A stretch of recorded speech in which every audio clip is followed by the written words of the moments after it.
Reka mbasuhuze kandi mbifuriza ibihe byiza mwebwe mukomeje kudukurikira muri hirya no hino mu bice bitandukanye. Nizaneza ko mukomeza kugenda mugubwa neza. Na Padiri Nahimana arahamagarira abantu gufata intwaro bakarwanya leta y'u Rwanda. Padiri Nahimana Thomas uvuga ko ari perezida wa guverinoma iri mu buhungiro yatangiye guhamagarira abantu gufata intwaro bakarwanya leta y'u Rwanda. Aya magambo yayavugiye mu nama yamuhuje n'abagize iyi guverinoma yatambutse kuri chaîne ye ya YouTube ku cyumweru tariki ya 31 Ukwakira 2021. Padiri Nahimana Thomas yabwiye abanyarwanda ko bakwiye gushira ubwoba bagaharanira uburenganzira bwabo mu nzira zose zishoboka, byaba na ngombwa bagakoresha intwaro kuko ngo igihe cyageze. Yagize ati dukwiye twese gusohoka mu gikonoshwa cy'ubwoba nk'uko umuvandimwe Idamange yakomeje kubitubwira, tukisuganya ati maze tugahagurukira kurengera uburenganzira bwacu mu nzira zose zishoboka.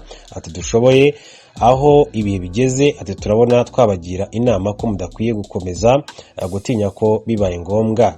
Ati rwose kandi ubanza igihe cyarageze, ati n'intwaro abantu bazifata ariko bakarengera uburenganzira bwabo. Igihe kirageze ngo tubyitegure, ati tubitegure kandi mu mutwe ndetse no ku mutima. Igihe ni iki ngiki. Avuga ko igihugu kiri mu bihe bikomeye cyane, ati kandi akabigereranya n'icyo ngo Yezu yigeze gusaba buri wese kugurisha igishura cye kugira ngo agure inkota.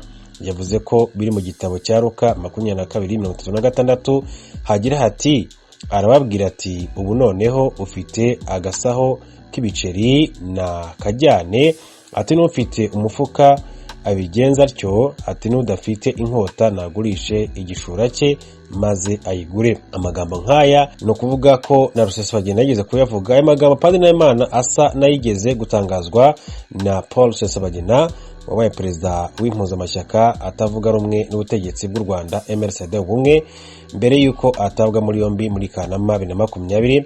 Rusesabagina muri video yakwirakwiriye ku mbuga nkoranyambaga nk'umunyapolitiki urwanya ubutegetsi bw'iki gihugu yumvikanye ashyigikiye abarwanyi b'umutwe witwaje intwaro wa FRN wagabye ibitero mu majyepfo n'uburengerazuba bw'igihugu cy'u Rwanda muri 2018 na 2019, asaba abanyarwanda kuwushyigikira. Muri video Paul Rusesabagina yagize ati kuva mu ntangiriro za Nyakanga 2019 FRN yatangije urugamba rwo kubohora abanyarwanda. Ati muri 2019 kandi ati twihutishije urugamba, ati ni igihe cyo kugerageza umusaruro wacu wa nyuma. Ati nshyigikiye ko urubyiruko rwacu rwa National Liberation Forces rurwanya ingabo za Kagame kugira ngo rubohore abanyarwanda. Ati nk'abanyarwanda ni ngombwa ko twumva ko ubu ari bwo buryo bwonyine bwo kubohora u Rwanda. Ati kubw'iyi mpamvu ndasaba abanyarwanda bose, imiryango yose ya politike, ati kandi nirengera rubanda gushyigikira urubyiruko rw'abasore n'abakobwa rwatangije urugamba. Paul Rusesabagina ufungiye ibyaha by'iterabwoba, aho urukiko rwamukatiye igifungo cy'imyaka 25 gusa ubushinjacyaha bwajuriye igihano ubwo n'abandi 20 bareganwa bakatiwe kuko rero bwemeza ko ari gito cyane. Na Idamange rero akaba afungiye amagambo ajya gusa nanga. Idamange ibyamugwiza Yvonne wamenyekanye mu biganiro kuri YouTube yumvikanye atangaza ko umukuru w'igihugu atakiriho.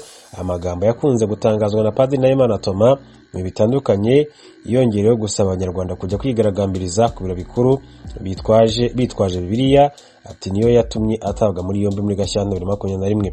Idamange aherutse guhamwa n'ibyaha birimo guteza imvururu cyangwa se imidugara muri rubanda no gutangaza amakuru y'ibihuha yifashishije ikorana buhanga bifitanye isano n'aya magambo.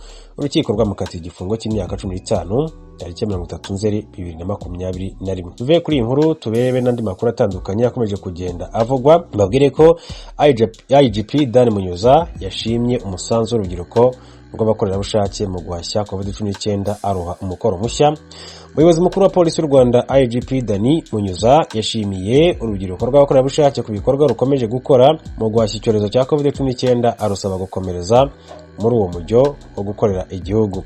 Ubutumwa yatanze kuri wa kabiri tariki ya 2 Ugushyingo 2021 ubwo yasozaga amahugurwa y'iminsi igera kuri 5 yahuje urubyiruko rw'abakorerabushake amahugurwa yabereye mu ishuri rikuru rya polisi y'u Rwanda riherereye mu karere ka Musonze yatangiye kandi ku itariki 29 Ukwakira 2021 aho yafunguwe ku mugaragaro na Minisitiri w'Ubutegetsi bw'Igihugu Jean Marie Vianney Gatabazi.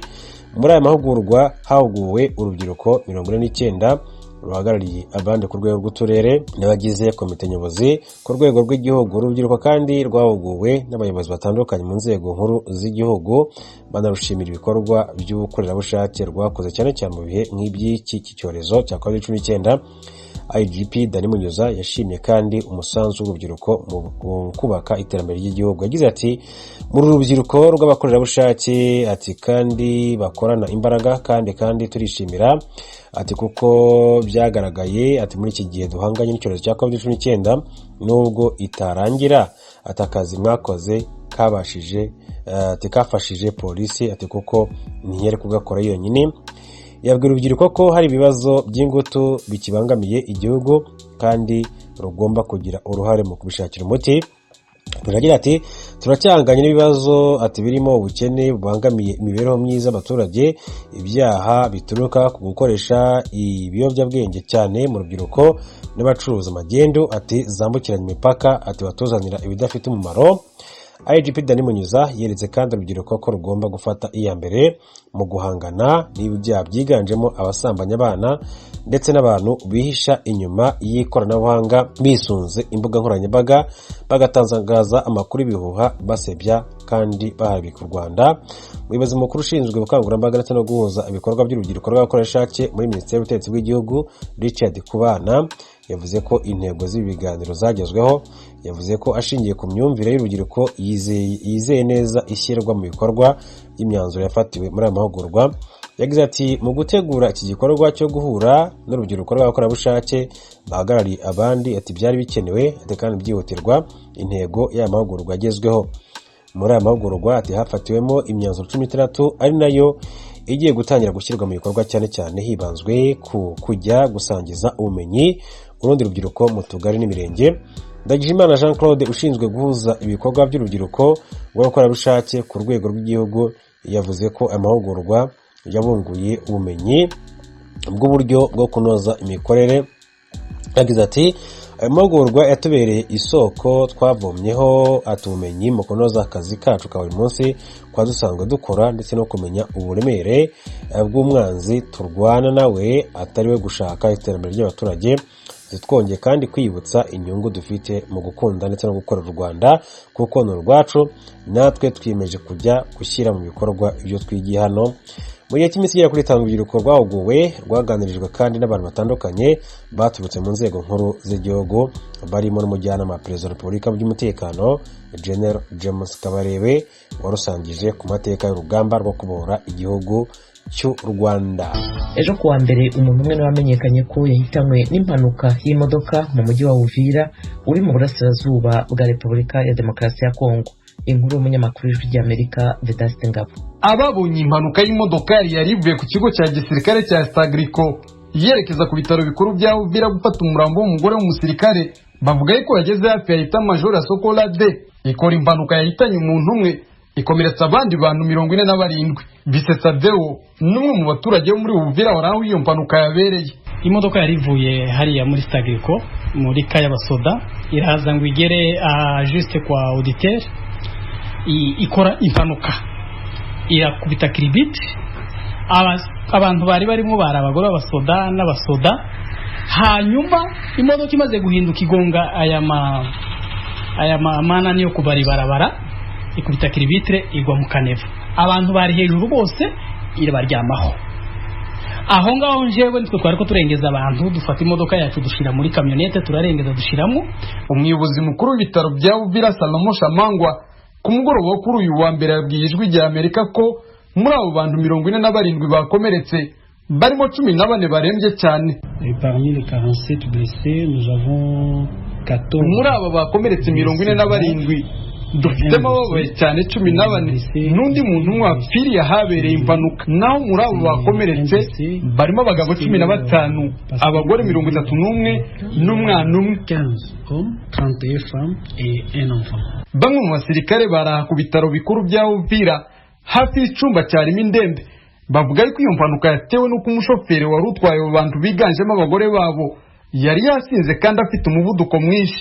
Gusa n'ubwo izi nkomere ziri kuvurirwa mu bitaro bya Uvira, hagaragaye ikibazo cy'ubukene bw'amaraso kuko harinzwe kwiyambazwa abaturage ndetse na Croix Rouge kugira ngo batange amaraso ku ndembe.